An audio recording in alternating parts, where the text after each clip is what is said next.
The following is an excerpt from the novel Promo Cowboy by Barry Fitzsimmons, read by the author. Chapter 13. Stride off I do, shaking my head. Sure opened my cowboy mouth wide this time. Awful hasty I was, turning down that job. Could have at least thought it over first. Shoot, ain't nothing can be done for a dumb old fool like me. I take my sweet time walking that dark mezzanine, my head down, my satchel over my shoulder, my hands in my pockets. I'm halfway to that escalator before I even look up, and when I do, I can't help it but come to a full stop, thinking what it'd be like to be a leader around these parts, like Belinda was saying. Makes me smile deep down how that woman believes in me. I figure I'll ponder it some, so I lean on that mezzanine rail and get clean lost in my head, going back over my past to when I was a young tad in this lunatic business. All I've survived up to this moment, plus what's maybe to come. I'm so grateful for it all, the bad and the good, that I've got to use all my will to keep from dropping to my knees and offering a hosanna to the Lord. Ain't sure how long I'm there, maybe a minute, maybe 20. Only, of a sudden, I feel a nudge, and I know I ain't alone. Something or somebody's right there with me. Can't look at first, on account of the reverie I'm still lost in.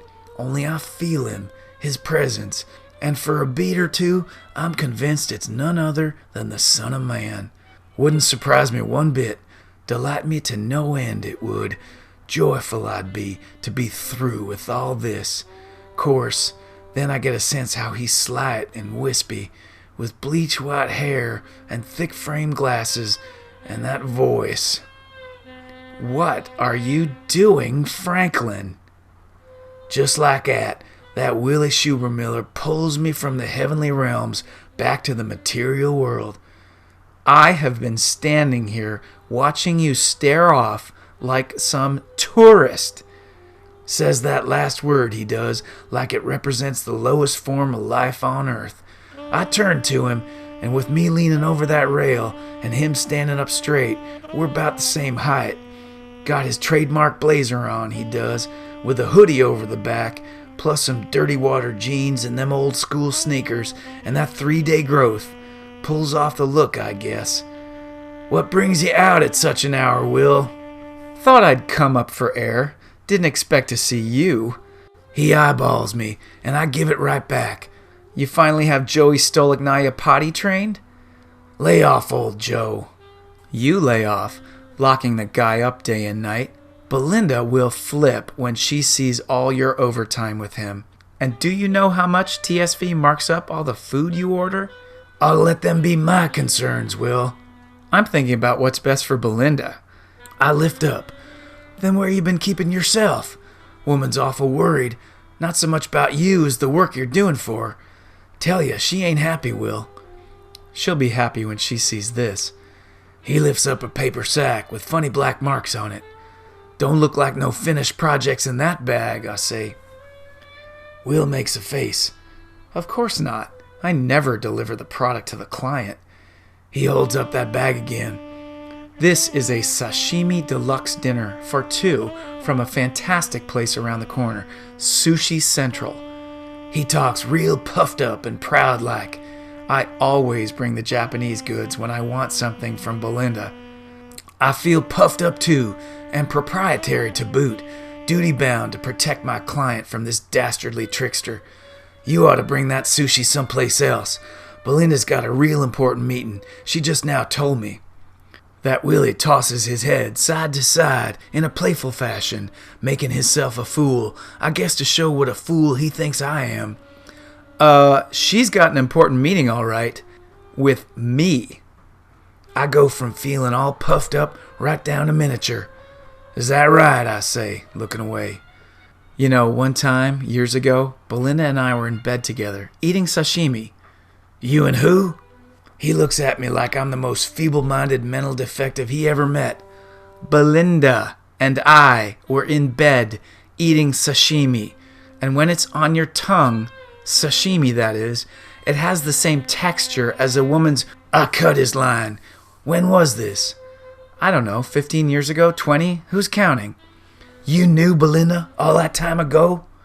Of course. He shakes his head at me like I'm the crazy one. We had a thing. A thing? A relationship. Look it up. Out west? In California? No, man. Right here in the city. We lived in Soho. Well, I lived in Soho. She just shacked up till... Enough! I put up my hands. Had me all the sushi I can handle. All the talk, too. He makes another smile. Good call, Cowboy. Last thing anyone needs is for you to get too close to the fire. My forehead creases up. What's that supposed to mean? Just that it's good to know your place. Me and Belinda, we've got our history, but it's all business now. Back in the day, though, she was so hot, so exotic, and that cafe au lait skin, and those glowing eyes, and that body like a ripe mango. I was her first, you know. He makes a sniff. First boss, in TV, that is.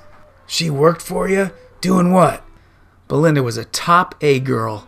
I took her off the streets, trained her up to designer / producer / I make a sniff. Smells like bad sushi.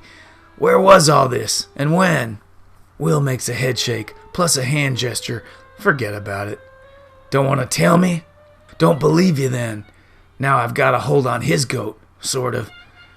It was another era, man. Before you crawled out from whatever hole you were in and came here to New York. Denver it was, only never mind my business. We was talking about some load of shit that don't add up, about you and Belinda. Willie shakes his head like he's fighting demons. If you must know, she and I were at the place. Course, I know he's talking about that darn LTV, only I don't let on. What place? You know, the place with the thing. I make a head shake. Ain't sure I ever heard of no place with no thing. That Will shuffles on his feet. Maybe you're not so smart, or you're bluffing. Either way, it's beneath me to say the name, not to mention bad luck. Really, we launched a cable channel. The cable channel. Belinda just made coffee and looked good at presentations, till it fell apart between us, and she went out west for school. I look down, on account of there ain't no sense to be made from the tales Willy Shubermiller tells. I know how Belinda growed up round here. Didn't know how she ran with the likes of you. There's a lot about Belinda you don't know, and man, you don't want to know. Will is a small man, with a small face. I look at it and feel a piece of my heart go tender, maybe on account of it's a little broken. Don't bother with all this, Cowboy. Stay low. Stick to the bottom feeder stuff. Meanwhile, in a minute, I'll be closing yet another deal. The Willy machine is back. It's on fire, man. I am crazy busy. Ain't sure why, only that tender spot in my heart goes warm. Guess you're a regular sausage factory, I tell him. Don't sound like it, I know, but to say such a thing, freelance to freelance, it's a compliment. It's better than that, Cowboy. I've never had budget control like this. Now I'm making out on every side of the deal. He starts counting on his fingers. To start, I charge my top day rate as a consultant. Then I bump production costs 50 to 100%, depending on how dumb or desperate the client is. I've got mixers, composers, voiceover guys, a whole stable of young talent dying to make their break, and all of them I own. Plus, I've developed an underground railroad of editors, animators, and graphic artists from China and Eastern Europe, really talented guys who are desperate to get to the States. I pay for a coach seat from whatever backwater they fly out of, and they pay me back in sweat and blood. Of course, I seize their passports when they land, so they can't run off, and I feed them rat food, and every day they're on their knees thanking me for the opportunity. I keep them chained to the radiator in cheap boiler rooms downtown, which I rent short-term, off the books, till it's time to bail. Then I move on to the next location. Something about that don't sound right, Will. He raises a fist. It's the American way, Cowboy. Capitalism. Sounds more like despotism. You're just jealous. He lifts a finger and lowers his voice. But I have to be careful. Everyone in town knows my rep, how the machine went under. My client base is outside the city now. The little station executives, news directors and promo and ad sales veeps who've heard of me but don't know me. All that blood from Boise, Des Moines, Orlando, Houston. He puts a hand on my shoulder. Your people, Cowboy. I make a smile, for a moment feeling almost brotherly towards Will. There's planes that land every minute in this town, I tell him, and every darn one of them's got a creative director with a budget to blow. Exactly. These guys are itching to do business in New York. They show up in their plaid suits and white loafers, and I put them up at the Sheraton. Maybe I send over a girl for a rub and tug, or we do a night at Scores. I mark it up 100% and bury it all in the final bill. Meanwhile, I tell them my studio's under renovation, so we meet in the coffee shop, and I offer a small discount for the inconvenience. All contact after that takes place on the phone, or I go to them, and you can bet I am not flying coach. Guess you got it all worked out, Will. Why bother with Belinda and her little TV station? Willie just about does a spit take. TV station is my big comeback. In a year or so, the machine will be ripe for takeover. I'll sell to the highest bidder, then transition back to the workforce as CBO and board member of TV station. You know San Ballot.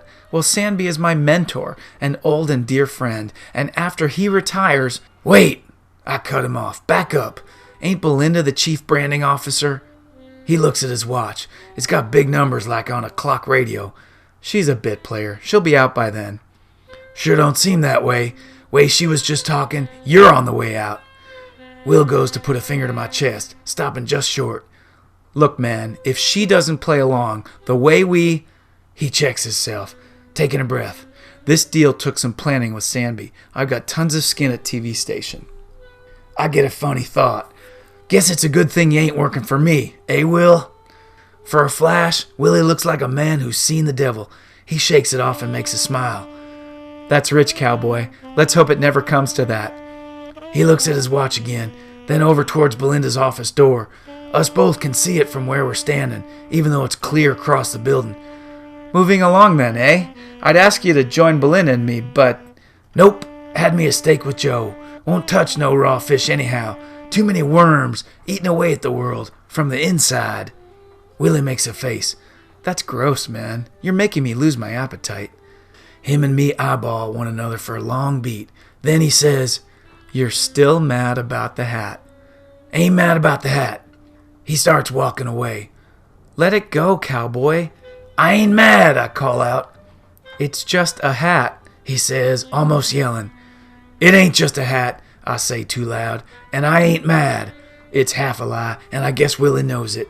I watch him snake his way over to Belinda's office. He looks back one last time before going in, and once he's through that door, I see it closing back of him, and I think how Belinda didn't want it closed when I went in to see her. I lurk in the shadows, across the street from that TV station building, watching that back door, which is the only way to get in and out when it's this late. I know on account of that security detail made me walk a whole extra city block. I have me a couple smokes under an old overhang, and I keep my eyes on that door, and I think about that offer Belinda threw on the table. I think, too, how spying on folks ain't necessarily what God put me on this earth for, even if Willie's been spying on me, checking on my food bills and all that overtime at TSV. Anyhow, a few folks come and go, only no Willie and no Belinda, and that overhang I'm under starts to drip once the rain kicks in. That light summer rain that smells like dog hair, deep-bottom lakes, and your first girlfriend's perfume. I crush my third bud under my boot and figure I ought to give up the ghost and head home before I make myself crazy. Then I get a better idea.